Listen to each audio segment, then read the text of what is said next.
بزرگوں پہ اعتراضات کیے جاتے ہیں نا بہت سارے، وہ قبر پرست تھے، انہوں نے قبر سے مانگا، ٹھنڈی نکل آئی وہاں سے، مردہ آ گیا فلانے کی مدد کرنے کے لیے، انہوں نے مردے کو پکارا، انہوں نے فلانے کو پکارا، انہوں نے یہ پکارا۔ ایک بات خوب اچھی طرح سمجھ لو، آج کل یہ بہت چل رہا ہے، فلاں نے یہ کیا، فلاں نے یہ کیا۔ یہ صحابہ پر بھی اس طرح کے اعتراضات ہوتے ہیں، فلاں نے فلاں کو برا بلا کہا، بعض حدیثوں میں اس بیس پر ایک دوسرے کو کیا کہتے ہیں، یہ برے ہیں۔ میں ایک کامن اصول کی بات کر رہا ہوں ابھی۔ اصول یہ ہے کہ جب بھی آپ کسی کی بات کا مطلب بیان کریں گے تو ایسا مطلب کبھی بھی نہیں بیان کیا جاتا جس مطلب پہ متکلم خود راضی نہ ہو۔ اگر اس سے پوچھا جائے کہ آپ کا اس کا مطلب کیا تھا، وہ کہے گا میرا یہ مطلب ہرگز نہیں تھا۔ متکلم بعض دفعہ تو خود بتا دیتا ہے کہ میرا یہ مفہوم نہیں ہے، تو اس کی بات کا اعتبار کیا جاتا ہے نا۔ اور بعض دفعہ اس کا عمل اور اس کے اقوال ماضی کے بتا رہے ہوتے ہیں کہ اس کا یہ مطلب نہیں ہے۔ تو بعض بزرگ ایسے ہیں کہ ان کی کتابوں سے بعض چیزیں ایسی ہیں جس سے لگتا ہے کہ یہ شرک پھیلا رہے ہیں، حالانکہ ان کی ساری زندگی توحید میں گزری، ساری زندگی انہوں نے قبروں سے ماننے کو منع کیا۔ اب اگر ایسی کوئی بزرگ کی کوئی چیز آئے گی تو شریعت میں اس کی تعویل کی جائے گی، اس بات کو از قبیل کرامت سمجھا جائے گا، تو کرامتاً کچھ بھی ممکن ہے۔ اگر کوئی قبر پہ جا کے مانگتا ہے اور مردے نے اس کو کچھ دے دیا، ایک مثال دے رہا ہوں میں، ہم اس عمل کو جائز نہیں سمجھتے قبر پہ جا کے مانگنے کو، یہ عمل ناجائز ہے، اس لیے کہ شرک ہو سکتا ہے، یہ شرک کا ذریعہ ہو سکتا ہے۔ لیکن اگر کسی توحید پرست سے یہ ثابت ہے تو اس کو کرامت سمجھا جائے گا۔ کرامت کا مطلب دیکھو، جیسے عیسیٰ علیہ معجزے ہوتے ہیں نا، اللہ نے حضرت عیسیٰ کے ہاتھ پہ کیا کیا ہے، مردے کو زندہ کیا، عملاً یہ ممکن ہے، لیکن ہم کہتے ہیں کام کرنے والا کون ہے، اللہ، لہذا اب یہ شرک۔ تبھی عیسیٰ ابن مریم سے پوچھا کہ یہ آپ زندہ کر رہے ہیں، انہوں نے کہا نہیں میں نہیں، بلکہ کون زندہ کر رہا ہے، اللہ کر رہا ہے۔ اب کوئی شرک کا فتویٰ لگا سکتا ہے؟ تو اب جب پتا چلا، اچھا ایک ہوتا ہے معجزہ اور ایک ہوتی ہے کرامت۔ کرامت یہ بھی قرآن و سنت سے ثابت ہے، یہ بزرگوں کی ہوتی ہے۔ حضرت مریم کے بغیر شوہر کے بیٹا پیدا ہو گیا، عقلاً ممکن ہے۔ اب مریم سے کوئی پوچھے پیدا ہو گیا، یا کوئی یہ خبر نقل کرے کہ حضرت مریم کے بیٹا پیدا ہوا ہے بغیر شوہر کے، تو تم تو حضرت مریم کو سمجھتے ہو کہ اسباب کے بغیر بھی وہ اولاد پیدا کر سکتی ہیں، حالانکہ اسباب کے بغیر کام کون کر سکتا ہے، اللہ۔ تو سبب کے بغیر بچہ پیدا ہو گیا نا، سبب تو یہ کہ شوہر جب تک نہیں ہوگا بچہ پیدا نہیں ہو سکتا۔ لیکن حضرت مریم کے پاس اس کا کیا جواب تھا، یہ کس نے کیا ہے بھائی، اللہ نے، میں نے نہیں کیا، اللہ سبب کے بغیر سب کچھ کر سکتا ہے۔ تو اللہ مریم کے ذریعے اولاد دے سکتا ہے، مریم کو بغیر شوہر کے۔ اللہ عیسیٰ ابن مریم کے ذریعے مردے کو زندہ کر سکتا ہے، موسیٰ کے ذریعے لاٹھی کو سانپ بنا سکتا ہے، سلیمان علیہ السلام کے ذریعے یہ کرامت ظاہر کر سکتا ہے ان کے ایک مقتدی کی، کہ سیکنڈوں کے اندر ملکہ سبا کا تخت اٹھا کے لا رہے ہیں۔ یہ لاجیکلی ان میں کوئی چیز ممکن نہیں ہے، لیکن جب ہم یہ کہیں کہ یہ کرنے والا کون ہے، اللہ، تو اب یہ شرک نہیں ہے، عین توحید ہے۔ تو جیسے اللہ زندوں کے ہاتھ پہ کچھ کر سکتا ہے، قبر میں لیٹے ہوئے مردے کے ذریعے بھی کچھ کر سکتا ہے۔ اس میں نہ اللہ کی طرف سے پابندی، نہ گورنمنٹ کی طرف سے پابندی۔ اب اگر کسی مردے نے اٹھ کے کسی کو کچھ کر دیا تو یہ اگر اوتھینٹک خبر ہے، مستند ذرائع سے آپ کے پاس پہنچی ہے، تو آپ اگر توحید پرست ہوگے تو آپ اس کی تعویل کرو گے کہ یہ مردے نے خود نہیں کیا، بلکہ کیا کس نے، اللہ نے۔ اللہ جانور سے بھی کام لے سکتا ہے، مردے سے بھی لے سکتا ہے، پیغمبروں سے بھی لے سکتا ہے، فرشتوں سے بھی لے سکتا ہے۔ تو اللہ نے، اگر مستند ذریعے سے خبر پہنچی، آپ اس کی تعویل کرو گے یہ کیا کس نے ہے، اللہ نے کیا ہے۔ ہاں اگر مستند خبر نہیں ہے تو آپ اس کو رد بھی کر سکتے ہو، بھائی پتہ نہیں چھوڑ رہا ہوگا کوئی۔ باقی ایک الگ بات ہے کہ ایسی خبروں کو پھیلانا بہرحال صحیح نہیں ہے، کیونکہ اس سے کیا ہوگا کہ جب یہ خبر پھیلے گی کہ فلاں علاقے میں مردے نے کسی کو ٹھنڈی دے دی، چمنی دے دی، کچھ بھی مسئلہ کر دیا، یا فلاں نے آ کے زندہ ہو کے اس کا کام بنا کے چلا گیا، ایسی خبروں کو پھیلانے سے کیا ہوگا، جو مشرک مزاج لوگ ہیں وہ قبروں سے مانگنا شروع کر دیں گے۔ سمجھ رہے ہو؟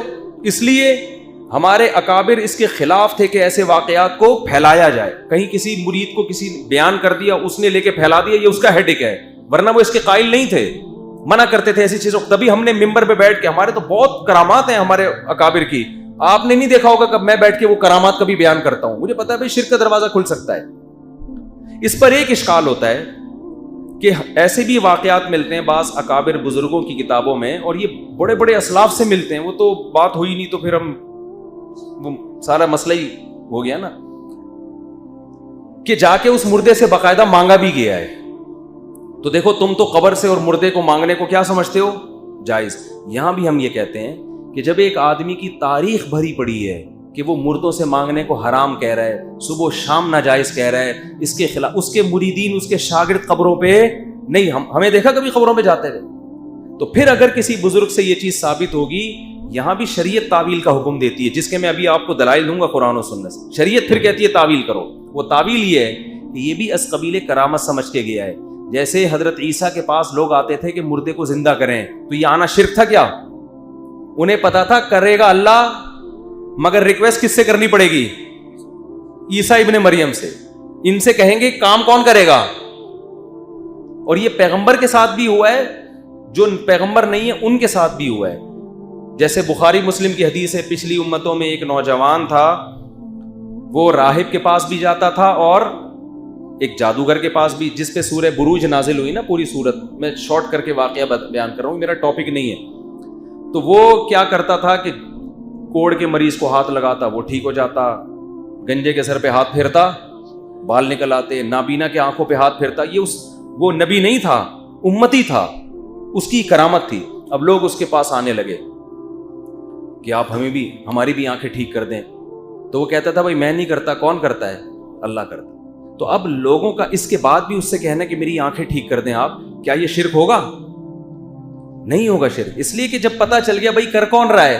اللہ. لیکن اللہ اس کے ہاتھ پہ کر رہا ہے، وسیم بھائی کے ہاتھ پہ نہیں کر رہا. تو اب لوگ تو آئیں گے نا اس کے پاس کہ بھائی کر اللہ رہا ہے، لیکن آپ کی عزت کو ظاہر کرنے کے لیے اللہ آپ کے ہاتھ پہ کر رہا ہے، لہذا آپ میری آنکھوں پہ ہاتھ لگائیں تاکہ یہ ٹھیک ہو جائے. اب اس سے مانگنا اس موقع پہ شرک نہیں ہے. وہ مانگنا شرک ہے جو آپ یہ سمجھیں کہ اللہ نے اس کو اختیارات دے دیے ہیں. ادھر بیٹا بعد میں بیٹھو، شاباش. وہ مانگنا شرک ہے جس میں آپ یہ سمجھ کے مانگے کہ اللہ نے اس کو اختیارات بولو دے دیے. جیسے کوئی عیسیٰ ابن مریم کے پاس بھی جاتا ہے نا، یہ سمجھ کے کہ آپ مردے کو زندہ کر دیں کیونکہ اللہ نے آپ کو اس کا مالک بنا دیا ہے، وہ عیسیٰ بن مریم کے پاس جا کے بھی کافر ہوگا. اور جو مردے کے پاس بھی جا کے یہ کہہ کے مانگتا ہے کہ اس کو اختیار نہیں دیے لیکن اس کے ہاتھ پہ کرامتیں ظاہر ہوتی ہیں، اس نیت سے جو مردے سے بھی مانگے گا کہ کر کون رہا ہے؟ اللہ، اور اللہ نے اس کو اختیار نہیں دیے، تو مردے کے پاس جانے سے بھی وہ مشرک نہیں ہوگا. شرک کا اس سے تعلق نہیں کہ قبر پہ جا رہے ہو یا زندہ کے پاس جا رہے ہو. شرک کا اس سے جا رہے ہو کہ آپ اس کو مختار سمجھ کے جا رہے ہو یا صرف ذریعہ سمجھ کے جا رہے ہو. بات سمجھ میں آ رہی ہے کہ نہیں آ رہی ہے؟ شرک کا اس سے تعلق ہے کہ آپ اس کو سمجھتے کیا ہو. آپ یہ سمجھتے ہو کہ اللہ نے اس کو اختیارات دے دی ہیں، پھر مانگو گے مشرک ہو جاؤ گے. اگر آپ یہ سمجھتے ہو اللہ نے اس کو اختیارات نہیں دی ہیں لیکن اللہ اس کے ہاتھ پہ کرامتیں ظاہر کر رہا ہے، پھر اس نیت سے جانا اور اس سے مانگنا یہ شرک نہیں ہے. اب آپ کہہ سکتے ہو کہ پھر تو مفتی صاحب آپ نے مزار پرستی کا دروازہ کھول دیا، اب تو سب لوگ مردے کے پاس جائیں گے اور جا کے کہیں گے عبداللہ شاہ غازی کے مزار پہ کہ ہماری یہ بگڑی بنا دیں، یہ کر دیں، اور ہم اس نیت سے نہیں مانگ رہے کہ آپ کو اختیار دیے ہیں، اصل میں کریں گے تو اللہ ہی، لیکن ذریعہ کون بنے گا؟ آپ. تو مصعب آپ نے تو مزار پرستی کا دروازہ کھول دیا. اس کے دو جواب ہیں. پہلے جواب اس کا یہ ہے کہ یہ آپ کو پتہ کیسے چلا کہ اللہ نے اس کے ہاتھ پہ یہ کرامت ظاہر کرنی ہے؟ کرامتیں تو بہت محدود لوگوں کے ساتھ ہوتی ہیں، بہت محدود. آپ کو پتہ کیسے چل گیا؟ اس کی مثال ایسے جیسے کسی ولی کے ہاتھ پہ، میں نے مثال دی نا ولی کی، کہ بنی اسرائیل میں ایک شخص تھا جو مردوں کو، جو آنکھوں کو ہاتھ لگاتا آنکھیں ٹھیک ہو جاتی. تو میں نے کہا جو اس بزرگ کے پاس جا کے مانگے گا وہ مشرک نہیں ہوگا. تو کیا اس واقعے کو جب حدیث میں بیان کیا گیا تو کیا پیغمبر صلی اللہ علیہ وسلم نے بزرگوں کے پاس جانے کا راستہ کھول دیا کہ ان سے جا جا کے مرادیں مانگو؟ ہے بھائی وہ تو اس کے تو ظاہر ہو رہی ہیں اس لیے جا رہے ہیں. تو جس کے پاس کرامتیں ظاہر ہونے کی امید ہو یا یقین ہو وہاں تو ٹھیک ہے، لیکن آپ کو یہ کیسے پتا چلا؟ اب جیسے کوئی بنی اسرائیل کے بزرگ کا واقعہ کا بہانہ بنا کے عام بزرگوں کے پاس جائے کہ میری آنکھیں ٹھیک کر دیں، اور میں آپ کو مختار سمجھ کے نہیں آ رہا، آپ میری آنکھوں پہ ہاتھ رکھیں گے، کرے گا کون؟ اللہ. تو کہے گا تجھے کس نے بتایا کہ میں ہاتھ رکھوں گا تو ٹھیک ہو جائے گا؟ تو سمجھ رہے ہو؟ تو اگر یہ زندہ کے ساتھ کوئی کرامت ہو یا مردہ کے ساتھ، یہ محدود ہوتی ہیں، اس کی بیس پہ قبرستان یا مزاروں پہ جانے کا دروازہ بولو نہیں کھلتا. تو پہلا جواب اس کا یہ ہو گیا. دوسرا جواب یہ کہ بعض چیزیں ذریعہ شرک ہونے کی وجہ سے روکی جاتی ہیں. ہم یہ مانتے ہیں کہ کرامت جیسے زندہ کے ہاتھ پہ ظاہر ہو سکتی ہے، قبر میں لیٹے ہوئے مردے کے ذریعے بھی اللہ کرا سکتا ہے، لیکن اس بیس پر ہم مردوں کے پاس جانے کی اجازت نہیں دیتے، کیونکہ اس سے شرک کا دروازہ کھلے گا. یہی وجہ ہے کہ اسلاف میں اکابر میں جو اس طرح کی کرامتیں ہوئی ہیں ان کو علماء ممبروں پہ بیان کرنے سے منع کرتے ہیں کہ اس سے شرک کا دروازہ کھلے گا. تو جہاں شریعت نے شرک سے روکا ہے، شرک کے ذریعے اور وسیلے سے بھی روکا ہے. اس کی مثال یہ ہے کہ اگر کوئی مندر میں جا کے کسی بھگوان سے مانگے اور یہ کہے کہ میں یقین ہے کہ یہ نہیں دے رہا، دے گا کون؟ اللہ، ہم پھر بھی اس پہ اس بیس پہ کفر کا فتویٰ لگائیں گے کہ بھائی پہلی بات تجھے کس نے بتایا کہ اللہ ان پتھروں کے، بیٹا آرام سے بیٹھو نا وہاں پہ، بعد میں ہم کریں گے. تجھے کس نے بتایا کہ یہ بھگوان کے ہاتھ میں یہ کرامت ظاہر ہوگی؟ تو جھوٹ بول رہا ہے. کرامت بزرگوں کے ہاتھ پہ تو ہو سکتی ہے، بتوں کے پہ کرامت ظاہر نہیں ہوتی. تو اپنے دعوے میں جھوٹا ہے. دوسری بات یہ کہ تیرا یہ عمل بہرحال کس کا ذریعہ ہے؟ شرک کا. تو ہم اس کی ظاہری علامت کو دیکھیں گے. یہی وجہ ہے کہ ہمارے اکابر میں ایسی کرامتیں ظاہر ہوئی ہیں کہ مردے نے فلاں کام کر دیا، اس کے باوجود آپ کو دیوبندیوں میں قبر پرستی نظر نہیں آئے گی، کیونکہ ان کرامتوں کا وہ مفہوم سمجھتے تھے.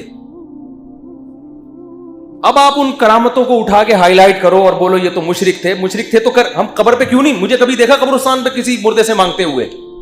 تو اکا دکا کرامت کے واقعات جو ہوتے ہیں وہ عقیدے کا حصہ نہیں ہوتے، نہ وہ اصول ہوتے ہیں. ہاں آپ یہ کہہ سکتے ہو کہ یہی کرامتیں جب بدعتی بیان کرتے ہیں تو ان کو مشرک بولتے ہو، جب تمہارے اکابر بیان کرتے ہیں تو کہتے ہو یہ کرامت تھی ہے بھائی. یعنی کوئی بدعتی جب قبر سے مانگتا ہے تو شرک کا فتویٰ لگاتے ہو، اور جب تمہارے بزرگوں نے یہ ایسے واقعات اپنی کتابوں میں لکھ دیے تو فوراً کہتے ہو بھائی یہ کیا تھی قبر میں؟ ایک کرامت کا واقعہ ہی. تو اس کا جواب یہ ہے کہ جب بدعتی کوئی عمل کرتے ہیں تو ہم جب اس کو صحیح لاجک کرنے کی کوشش بھی کرتے ہیں، وہ اس لاجک کو ماننے کے لیے تیار نہیں ہوتے. وہ کہتے ہیں نہیں یہ اللہ یہ دے رہا ہے، تو مدعی سست گواہ چست والی بات ہو جاتی ہے. دوسری بات یہ کہ ایک آدمی عیسیٰ ابن مریم کے پاس چلا گیا علیہ السلام کہ آپ مردے کو زندہ کریں، کیونکہ اس نے دیکھا ہے کہ یہ کر رہے ہیں اللہ کے حکم سے. ایک آدمی بنی اسرائیل کے بزرگ کے پاس چلا گیا کہ آپ میری آنکھیں ٹھیک کر دیں، کیونکہ اس کو پتا ہے کہ اللہ اس کے ہاتھوں پہ کر رہے ہیں. یہ بات تو سمجھ میں آتی ہے. لیکن ایک آدمی ہر بزرگ کے پاس جا رہا ہے کہ میری آنکھیں ٹھیک کر دیں، ہر قبر پہ جا رہا ہے کہ یہ مردہ میری مدد کرے گا، تو یہ اپنے اس دعوے میں جھوٹا ہے کہ میں اس کو کرامت سمجھ رہا ہوں. کرامت تو اکا دکا لوگوں کے ہاتھ پہ ظاہر ہوتی ہے. سارے مردے تھوڑی اٹھنیاں چونیاں دینا شروع کر دیتے ہیں. وہ قبر پہ اٹھنی کا واقعہ کسی نے بیان کیا، اس نے مجھے اٹھنی یاد آ رہی ہے کہ وہ فلانے بزرگ نے لکھا ہے کہ وہ قبر سے اٹھنی ملتی تھی، پتہ نہیں چونی ملتی تھی. اٹھنی ملے چونی ملے کچھ بھی ہو، سمجھ میں آ رہی ہے بات کہ نہیں آ رہی ہے؟ اب سوال یہ پیدا ہوتا ہے یعنی آپ اپنے بزرگوں کی بات کی تعویل کیوں کرتے ہو؟ تو میں نے دو وجہ سے، پہلی وجہ تو میں نے بیان کر دی کہ بدعتیوں کی ہم تعویل اس لیے نہیں کرتے کہ وہ خود اپنی بات کی تعویل کے لیے تیار نہیں. وہ جب کہتے ہیں کہ نبی بشر نہیں ہے تو ہم ان سے پوچھتے ہیں کہ شاید بشر یعنی اس لحاظ سے نہیں ہے کہ بھئی ہدایت کا نور ہے، ویسے باڈی کے لحاظ سے ماہیت کے لحاظ سے بشر ہیں. وہ کہتے ہیں نہیں، بلکہ وہ تو اللہ کے نور سے پیدا ہوئے ہیں. تو وہ اگلا خود ہی اپنی بات کا غلط مطلب بیان کر رہے ہیں، تو ہم کہاں سے بیٹھے ہیں اس کو صحیح کریں بھائی. ہاں جو بدعتی کہے کہ ہدایت کا نور ہے، جسم کے لحاظ سے بشر ہیں، جو یہ تعویل کرے گا تو ہم اس پہ بھی کوئی فتویٰ نہیں لگاتے. جو یہ کہے گا کہ میں قبر سے مانگ رہا ہوں، اللہ کی قسم قبر سے نہیں مانگ رہا، میں کس سے مانگ رہا ہوں؟ اللہ سے مانگ رہا ہوں، اور اللہ اس بزرگ کے ہاتھ پہ کرامت ظاہر کر دیتا ہے، تو ہم اس کو مشرک قرار نہیں دیتے، لیکن اس عمل کو پھر بھی حرام کہتے ہیں دو وجہ سے. کہ ایک تو بھائی تیری نیت میں کھوٹ ہے، تجھے کیسے پتا چل گیا کہ یہ کام کر رہا ہے. دوسری بات یہ کہ تو کل عبداللہ شاہ غازی کے مزار پہ کھڑا ہوا تھا، پرسوں بابا بھلے شاہ کے مزار پہ تھا. تو کرامت تو سینکڑوں میں کسی ایک آدھ کے ہاتھ پہ ہوتی ہے نا، اور وہ بھی محدود کرامتیں ہوتی ہیں، اور وہ ہمیشہ نہیں ہوتی، کبھی کبھی ہوتی ہیں. اور تیسری بات یہ ہم اس کو اس بیس پہ بھی روکیں گے کہ آپ کو شاید خواب آ گیا ہو کہ کرامت ہے، لیکن یہ چیز شرک کا ذریعہ ہے. نبی نے ایک بالش سے زیادہ اونچی قبر کو رکھنے سے منع کیا. تو جو شرک کا ذریعہ ہوتی ہے جو چیز، اس سے بھی لوگوں کو روکا جائے گا. اس لیے ہم کہتے ہیں کہ یہ جو کرامتیں کتابوں میں لکھی ہیں، اس طرح کی کہ مزار پہ گئے ٹھنڈی ملی، لکھنے والوں نے غلط کیا ہے، صحیح کام نہیں کیا. یہ ان واقعات کو چھپانا چاہیے کیونکہ اس سے شرک پھیلنے کا بہرحال خطرہ ہوتا ہے. اب آخری بات کر کے میں بس جلدی سے موضوع کو سمیٹ کے ختم کرتا ہوں. آخری بات یہ کہ سوال یہ پیدا ہوتا ہے کہ پھر آپ سیدھا سیدھا اپنے بزرگ کی یہ تعویل کر کیوں رہے ہو آپ کہ انہوں نے کرامت سمجھ کے کہ جیسے زندہ کے ہاتھ پہ کرامت ہو سکتی ہے، مردے پہ بھی ہو سکتی ہے، تو سیدھا بول دو غلط کیا، مشرک تھے. اس لیے ہم یہ تعویل کر رہے ہیں کہ ان کی پوری زندگی کس پہ گزری ہے؟ توحید پر، قبر پرستی کے خلاف. مولانا شرف علی تھانوی کی آج بھی قبر پہ جا کے دیکھ لو، مٹی کی سادہ قبر بنی ہوئی ہے، کوئی مستنڈا مشرک وہاں بیٹھا ہوا نظر نہیں آئے گا. کہ ان کی کرامت کا واقعہ سن کے اس نے کہا جب یہ انہوں نے کسی قبر کی کرامت لکھی ہے تو میں بھی قبر سے جا کے مانگوں. وہ اپنے مریدوں کو ٹرین کر کے گئے تھے کہ قبروں سے مانگنا اسلام میں جائز نہیں، حرام ہے. سمجھ میں آ رہی ہے بات؟ جتنے تبلیغی جماعت تو علماء دیوبند کی پیداوار ہے نا، کبھی دیکھا کسی تبلیغی کو قبر پہ بیٹھا ہوا ہو؟ تو جن کا ماضی توحید بہشتی زیور عقیدوں کی کتاب ہے، جگہ جگہ لکھا ہوا ہے قبر سے مانگنا حرام. تو بھائی آپ کسی کی بات، آپ اس کے سینکڑوں اقوال اور اس کے عمل کو چھوڑ کر اس کی ایک کرامت کا واقعہ نکال کے مشرک قرار دے رہے ہو. آپ قرآن و سنت کے خلاف چل رہے ہو. اس کی بہترین مثال قرآن کی ایک آیت ہے. قرآن مجید میں آیت نازل ہوئی فَإِنَّكُمْ وَمَا تَعْبُدُونَ مِن دُونِ اللَّهِ حَصَبُ جَهَنَّمَ، کہ تم اور تمہارے جتنے معبود ہیں یہ سب جہنم میں جائیں گے. یہ قرآن کی آیت سمجھ میں آ گئی؟ قرآن میں آیتیں نازل ہوئی کہ تم بھی اور تمہارے جتنے خدا ہیں جن کو تم نے اللہ کو چھوڑ کے معبود بنایا ہوا ہے، یہ کہاں جائیں گے؟ یعنی اللہ کے سوا جن کی بھی عبادت ہوتی ہے سب جہنم میں جائیں گے. جب یہ آیت نازل ہوئی تو مشرکین نے شور مچایا، اچھا عیسیٰ ابن مریم کو بھی تو عیسائی خدا مانتے ہیں، اس کا مطلب قرآن کہہ رہا ہے وہ بھی کہاں جائیں گے؟ بولو معاذ اللہ، وہ بھی جہنم میں. تو ایسے تو معبود تو نیک لوگوں کو بھی بنایا گیا ہے نا. تو قرآن نے کیا آیتیں نازل کی؟ قرآن نے کہا وَلَمَّا ضُرِبَ ابْنُ مَرْيَمَ مَثَلًا إِذَا قَوْمُكَ مِنْهُ يَصِدُّونَ. ابن مریم کی جب مثال آپ نے دی تو یہ جھگڑا کرنے لگے. نبی نے فرمایا کہ نہیں ابن مریم نہیں جائیں گے. تو مشرکین نے کہا وہ دیکھو پہلے تو کہہ رہے ہیں جائیں گے، اب کہہ رہے ہیں اپنی بات سے مکر رہے ہیں. قرآن نے کیا کہا؟ ان ہوا الا عبد انعمنا علیہ، وہ اللہ کے ایک بندے ہیں انعام یافتہ، اور ان کی یہ خاصیتیں ہیں. کیا مطلب؟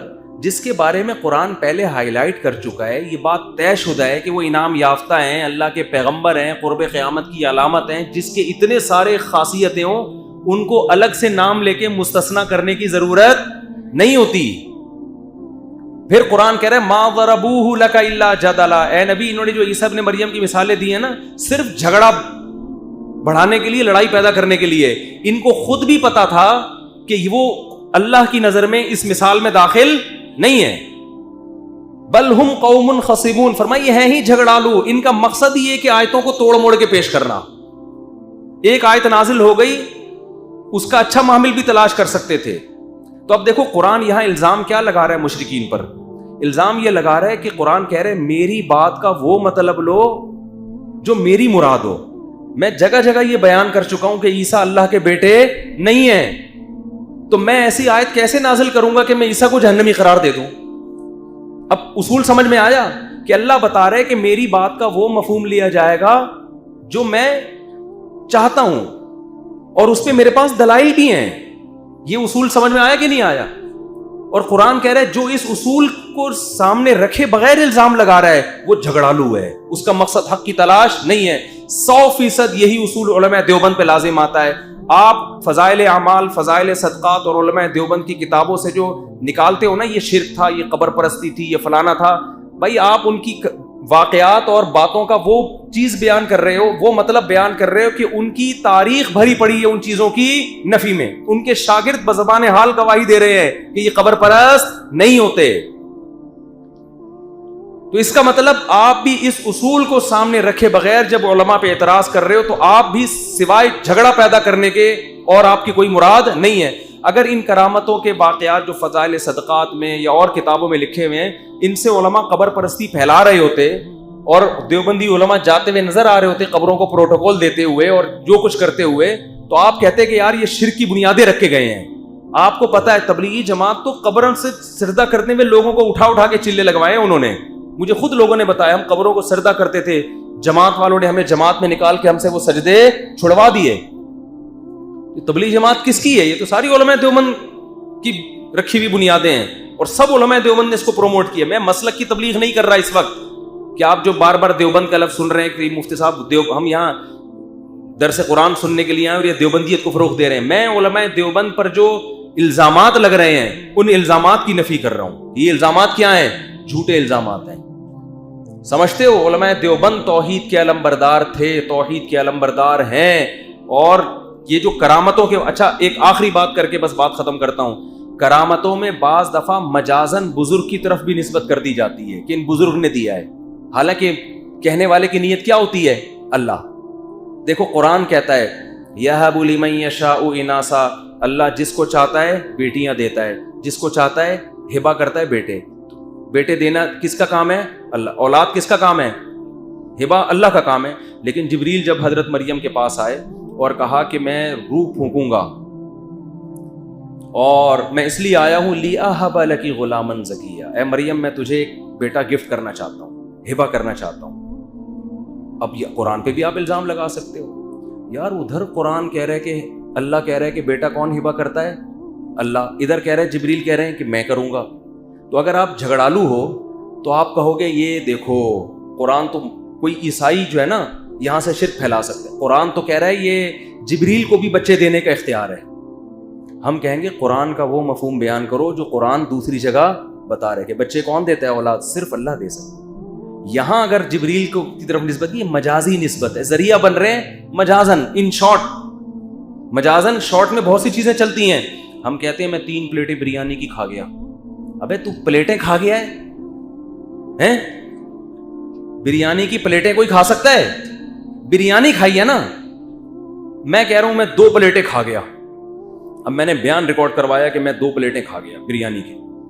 اب کسی نے مناظرے کا چیلنج کیا, ابے یہ تو پاگل آدمی ہے, یہ بالکل یہ درس قرآن دینے کے لائق نہیں, ان کی تو کھوپڑی کام نہیں کرتی, یہ جھوٹ بولتے ہیں ممبر پہ بیٹھ کے. کوئی مجھے چیلنج شروع کر دے اور میری کتاب سے دکھائے کہ اس نے خود کہا ہے کہ میں 2 پلیٹیں کھا گیا, اور یہ میں مناظرہ کر رہا ہوں, یہ میں ثابت کروں گا کہ یہ کذاب ہے, کیونکہ ڈاکٹر کہتے ہیں 2 پلیٹیں کوئی بھی نہیں کھا سکتا.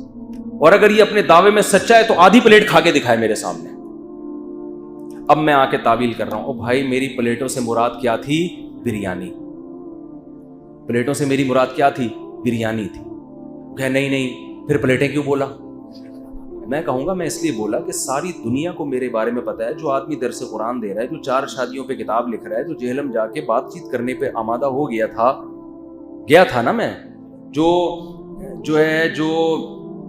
کم از کم 8 سال کا اس نے جو بھی درس نظامی کیا ہے, تو ٹھیک ہے پاگل ہوگا, اتنا پاگل نہیں ہوگا یا اتنا جھوٹا نہیں ہوگا کہ ممبر پہ بیٹھ کے اتنا بڑا جھوٹ بولے کہ پلیٹیں کھا گیا ہے, جبکہ اس کو پتا ہے کہ جھوٹ پہ کتنا تماشا بھی بنے گا. تو یہ خود اس کی دلیل ہے, یہ قرائن کے, اس کی یہ حقیقی مراد نہیں ہے. تو یاد رکھو, اسی طرح جب کوئی ساری زندگی توحید کا پرچار کر رہا ہو, اسے پتا ہے کہ قرآن توحید سے شروع ہو کے توحید پہ ختم ہوتا ہے. جیسے ہمارے اکابر تھے, تبلیغی جماعت بنا دی, پوری دنیا میں توحید اللہ سے ہوتا ہے, اللہ کے علاوہ سے کچھ نہیں ہوتا.